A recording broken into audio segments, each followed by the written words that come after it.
Welcome to Brainstorium. I'm Anna Tizard, award-winning dream punk and deeply weird fantasy author. And yes, that's me and my fiction that's deeply weird. Explore and imagine with me the most unexpected story ideas using the surrealist word game of Exquisite Corpse. Find out more and join in at annatizard.com.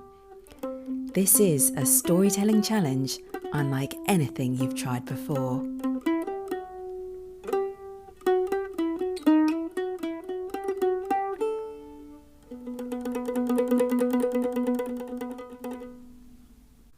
Hello, imaginative people. I'm Anna Tizard and this is episode 57 of Brainstorium. Today I'm recording this episode immediately after the release of episode 56. So as I mentioned last time, there's not been time for me to enjoy and potentially share any story ideas that you might have sent me from the writing prompts in the last show. But keep writing, keep imagining. Do get in touch if you have a story idea you'd like to share, and I will get round to it eventually. And I hope there will be even more inspiration coming up for you in today's story brainstorms. But before we get started, thinking about the magic of inspiration, there's a wonderful phrase about writing which Joanna Penn said. She's also known as J.F. Penn when she's writing thrillers, which is trust emergence. So simple, and yet it says so much. When we sit down to write or simply brainstorm a story in its early stages, what is this trust based on exactly? Our imaginations? Our unconscious minds, you might say? Whether you actually believe in the muse or not, it's helpful to suspend our disbelief in the muse, or to dwell in this understanding, this sense that it's not all under your conscious control, because it isn't. You can let go and have fun, and that's when your inspiration comes into play. This is an experience that flows through the writer to the reader or the audience, who will lend life to the world that you've created by suspending their disbelief in it. It's a playful state of mind which gets us into the zone of a story. For that's another way of seeing what it is we do when we dabble in stories. That includes telling each other stories or watching a film or a play. We are slipping out of our mode of ordinary thinking that belongs to this reality and letting ourselves dip into another. Well, you might not say it's another reality, it's fantasy. Playing with randomized words to create story ideas, as I do here on Brainstorium, is an exercise in trusting emergence, and very much in keeping with what the French surrealists originally intended when they invented the word game of Exquisite Corpse. They wanted to get past the illusion of conscious control and stir up ideas and images beyond that control. So join me in trusting emergence from the socks of destiny. They are bulging with words from my wonderful listeners. If you've sent words through my play page at annatizard.com, thank you. That's why they are bulging. So this is the kind of emergence I can definitely believe in. Bring forth the socks of destiny. And for those who haven't listened before or haven't played Exquisite Corpse before, the game creates a bizarre sentence by mixing words together from different players. And the sentence goes, the describing word noun, action, describing word noun. So I have 3 socks of destiny for 3 word entry types. So let's see what I've got. My first word. This is from Rebecca Gleisner. I hope I've pronounced that correctly. Please drop me a line if not. Forgetful. Okay. Let's try for a noun. Oops. This is from Robin the Mail Lady. Wizard. We have a forgetful wizard on our hands. Right, who's next? So for the action, I have from Wendy, played roulette with. Okay, did he forget that he's a wizard and he doesn't need to engage in these activities, maybe? Let's see. And our next describing word is from Paul Thomas, oblong. Okay, I'm trusting emergence. Here it comes, the last word for this exquisite corpse is from Robin the Mail Lady. Mushroom. Okay, give it time. If you've listened to the show before, you'll know that something magical is about to happen. But sometimes it is difficult to believe. Okay, so I'm going to read out the whole sentence we have, which is, the forgetful wizard played roulette with the oblong mushroom. Okay. Maybe this is weird, but I'm drawn to the word with. I'm just thinking, if we're in a casino and a forgetful wizard is potentially making some very risky bets, is he playing with, as in alongside or in the company of, an oblong mushroom? As a very weird character, as I say, we'll work it out. Or is the oblong mushroom part of the game? So you play with in that way.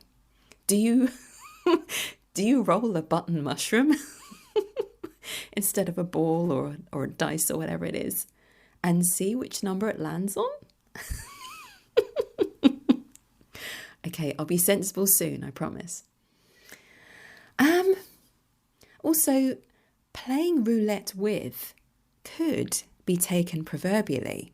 A person might not actually be in a casino playing roulette. They might be taking dangerous risks and are said to be playing roulette with a situation or a dangerous person. So we have a forgetful wizard playing roulette with an oblong mushroom. I think I'm going to make use of the pause button now. In the dimly lit alleyway, the oblong mushroom sidled out of the shadows. Got a light? They'd made a deal last Thursday night.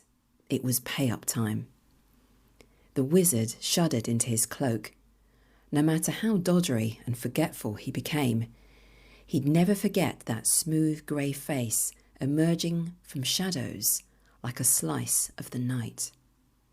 It was a mask, of course, but what kind of person or what kind of creature would choose to wear such a thing?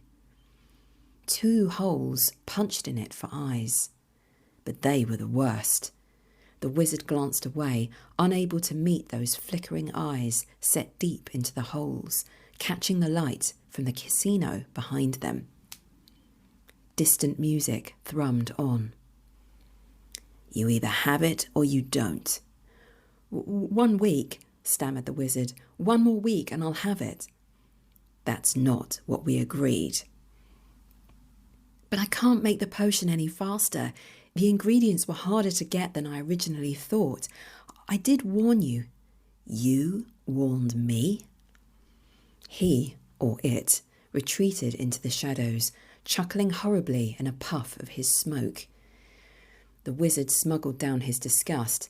The man's laugh sounded like a cat coughing up a fur ball. But after a few excruciating seconds of this, it turned into a hack, and the wizard could just see the dark outline of the mask shaking, threatening to fall off. For a beat, the wizard almost stepped forward to rest a sympathetic hand on the man's back, but he just stopped himself. My, he was forgetful. This person had threatened his life. Made a deal, yes, to pay off his debts with a single illegal potion. Clearly the man was ill, but did that change anything? Well, this has evolved as I wrote it out. I honestly felt really stuck at the beginning. I didn't know where it was going to go. But sometimes that's the best way to start. And it seems I was creeped out enough by the oblong mushroom to turn that into a grotesque mask. But then that in its own way led to the idea that this threatening character is not just disguising himself, but is seriously ill, disguising an illness, hiding his identity and perhaps what's wrong with him. So it turns out it's not just the wizard who is desperate here, having played away his money on roulette. The enemy is showing his vulnerability here. But could that be part of his game? A ruse? And the forgetfulness of the wizard. So far, I've played on this as a kind of compassion that he can't help, as if he forgets the threat this man poses in a moment of spontaneous sympathy. But what else might he have forgotten? Could there be memories he's hidden from himself that could actually end up saving him or helping him in this situation? An ancient spell, a way to trick the masked man, or otherwise conjure up some kind of help. This would be a good way into the story to really think about who the wizard is, what's his history, and how he ended up getting hooked on gambling. You might say that the basis for this story brainstorm could centre around the question, what has the wizard forgotten? And how might that help him when he finally remembers? If he finally remembers. Okay, how about another exquisite corpse?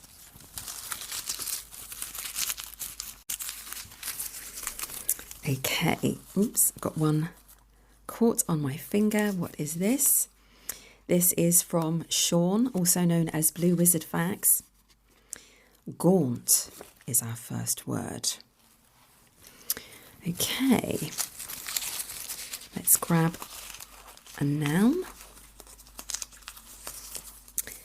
This is from Alessandro Bozzo. Kelpie. Okay.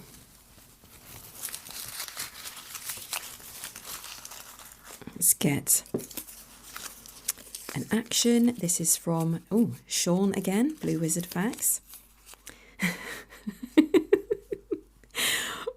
Wandered the city park with. Okay. Right, let's try for another. This is from Paul Thomas. Muted. Well, muted could mean a muted colour, not very bright, or something or someone that is prevented from making a sound. Okay, let's just see what that thing is. This is from Alessandro Bozzo again.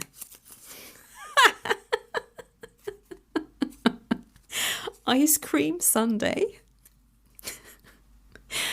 Okay, so the entire Exquisite Corpse is the gaunt Kelpie wandered the city park with the muted ice cream sundae. Of course it did. Well, on that note, I'm going to have some green tea. I don't know about you, but I think this calls for a drink. of the delicately caffeinated kind.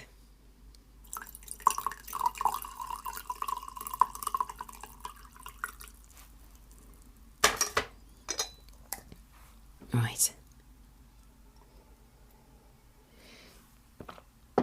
Okay. Inspiration.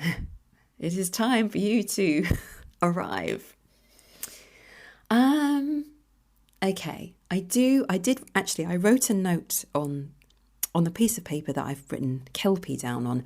I've written a note because I have to remind myself what a Kelpie is sometimes. I always remember that it's a water spirit, but the word makes me think of kelp, which confuses the image that comes into my mind. And the dictionary says it's a shape-shifting spirit inhabiting lochs in Irish and Scottish folklore. It often takes a horse-like form, but as a shapeshifter, it can change into human form. It's weird because I can imagine waves crashing in the sea in horse-like forms. And I think that's been used in an advert somewhere, possibly Guinness, a very long time ago, possibly the 90s. The white foam sort of charging over the waves like horses with their hooves raised. And then, of course, in Lord of the Rings, in the film, there's a moment when Arwen, who's being hunted by the Nazgul, while she carries a sick Frodo, who's just been stabbed, she crosses a river and turns around to challenge the Nazgul to follow. And as they do so, she utters a spell and it invokes these horse-like waves to rise up from the river and come crashing down on the Nazgul. So those are my two associations in my mind about a sort of a horse-like spirit with water. But a Kelpie is meant to inhabit a loch, which is still. I mean, you wouldn't expect to see waves in a loch, so this is kind of curious.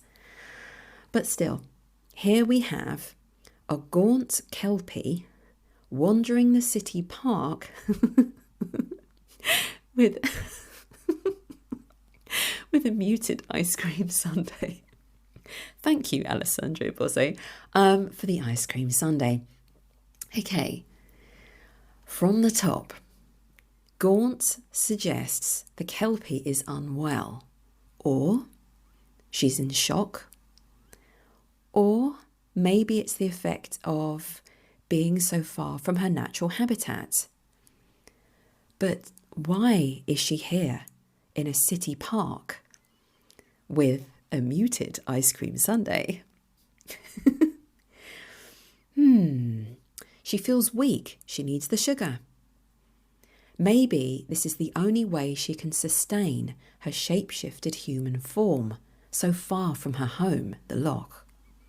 She has to keep eating, but in this big park in the city, the only thing she could find was a falafel stand and an ice cream van. Her loch is cold. She craves the cold, needs it as badly as the energy to keep her human form from shimmering back into her natural horse-like form. So, ice cream it is.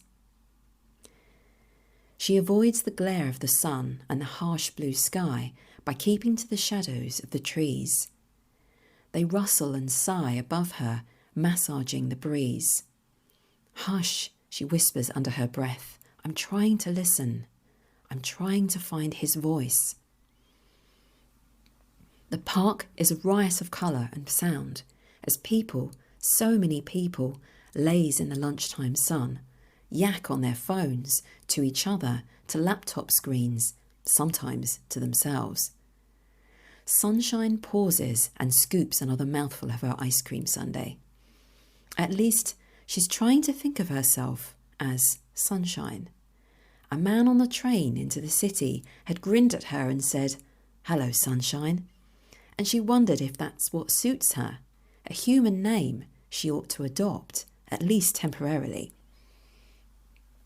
Something to help keep her focus, maintaining her human form among all these other humans.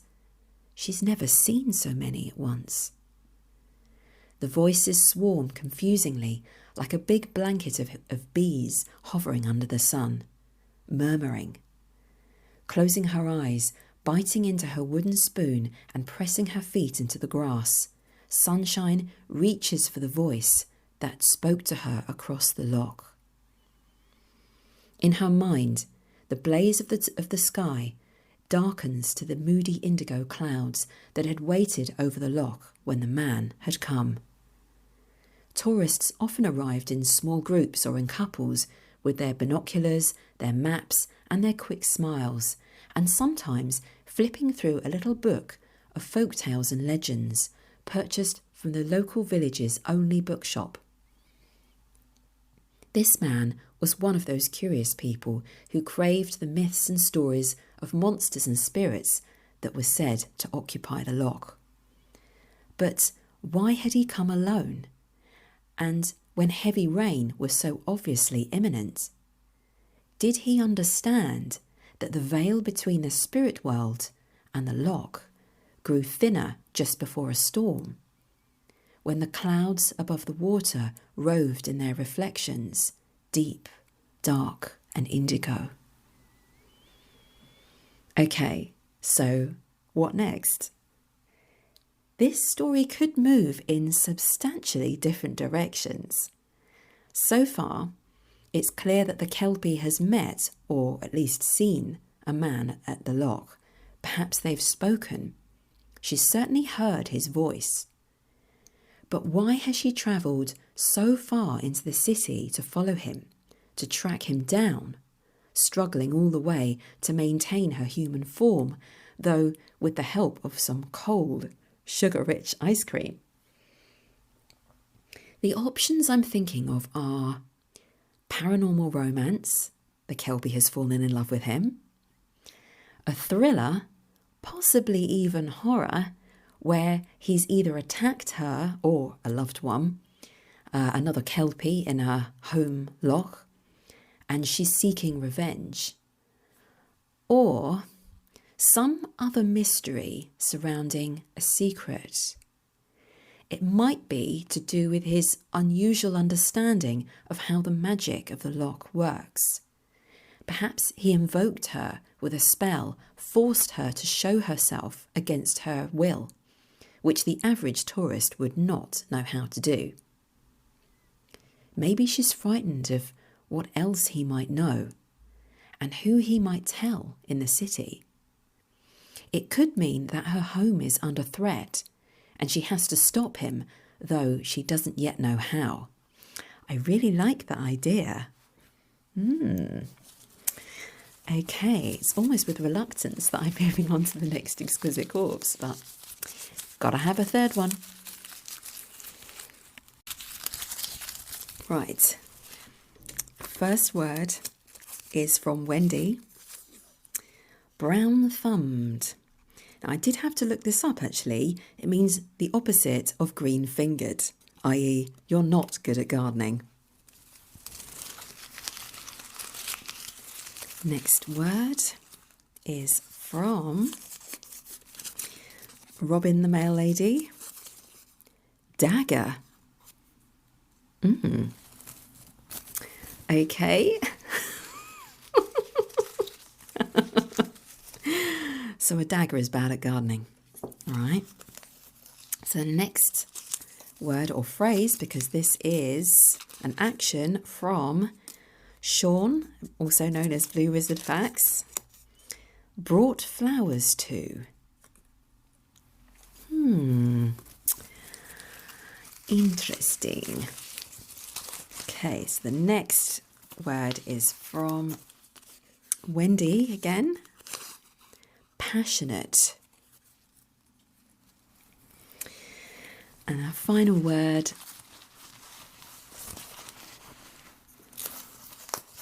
is from Alessandro Bose.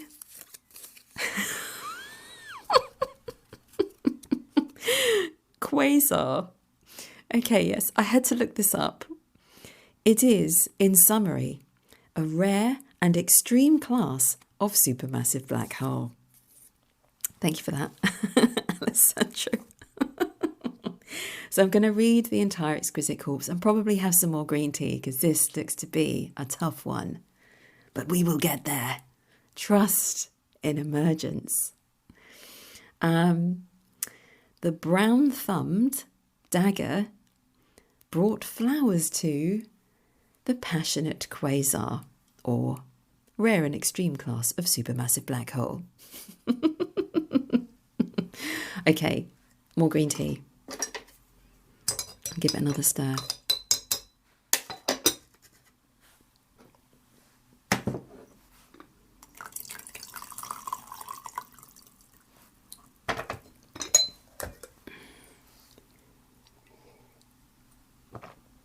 Oh, that's very well brewed now. Okay, so where to start? Actually, there's a bit of a contradiction because the dagger is brown-thumbed or associated with bad gardening, but it's brought flowers to someone, or, well, to a quasar. So that's peculiar that you've got a little clash going on there. The passionate quasar. I mean, all I know about black holes is that they suck things into them. Giant vacuums in space. It freaks me out slightly to think about them. I mean, how come the whole world doesn't get sucked up into one of them? I know the official answer is that they're too far away, but I don't know. It's still, I can't get my head around it. How can that be? But let's return to the entire Exquisite Corpse. The brown-thumbed dagger brought flowers to the passionate quasar. The passionate quasar. The more I say it, the more it starts to sound like a scientific journal or small publication for the esoteric space science reader. Like, you might get the adept birdwatcher, or, I don't know, the expert stamp collector. The passionate quasar, available only by mail order.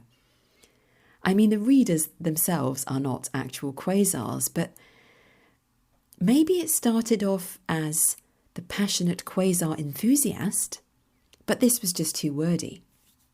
Or, and I realise this is weird, but sometimes you've just got to follow through with whatever thoughts come to you when you're brainstorming, right? The journal subscribes to the playful idea that quasars are passionate.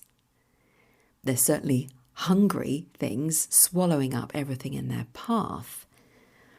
I mean, this might just be an in-joke about black holes. And this is a very in-crowd, in-joke kind of magazine. A little glossy, full of insider knowledge. Articles that would make no sense to the likes of me. But then, why would a dagger or someone with a dagger bring flowers to the editor or to one of the writers for the passionate quasar? I can't quite put it together yet, so I'm going to look at the brown-thumbed dagger separately for now. Is it a failed trowel? Or some other gardening implement being repurposed as a dagger, a weapon? Do we have a murder mystery?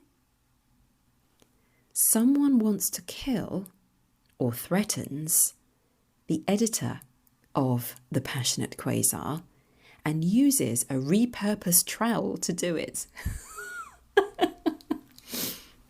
But then, why would they send them flowers first?